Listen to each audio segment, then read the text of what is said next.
Nah, saya berharap dengan ilmu-ilmu putaran yang baru di Golok Siloka ini membuat orang lain senang, membuat orang lain tertarik.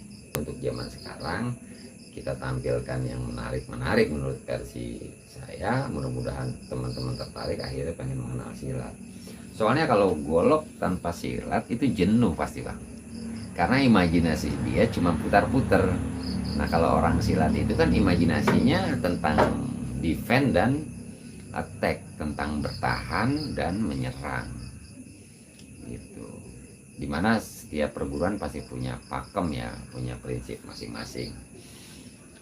Jadi kalau saya bilang serangan yang baik adalah serangan yang mematikan, pertahanan yang baik adalah serangan yang mematikan. Jadi sebenarnya menyerang bertahan pun menyerang harusnya gitu. Nah di golok ini ketika kita punya pakem itu, ya, yang disebut bertahan kan ngebendung kan begitu. Ternyata ngebendung kita menyerang karena kita punya imajinasi silat. Pertahanan yang baik ketika memang orang pukul kita tangkis itu kan pertahanan, cuma nangkis pak kan gitu. Tapi begitu kita ada ini nangkisnya kan sambil nyerang gitu. Itu pertahanan yang baik. Pertahanan yang baik adalah serangan yang mematikan. Bahasa mematikan itu lebih kepada yang serangan yang ampuh lah bahasanya gitu. Karena masalah mematikan itu cuma masalah bahasa ya. Itu bang, ketika dia tertarik sama golok, mau nggak mau dia harus mengenal silat. Cuma memang nggak dipaksakan. Bang saya nggak bisa silat, nggak punya dasar silat, boleh nggak saya belajar golok? Siapa yang larang, selama itu untuk kebaikan.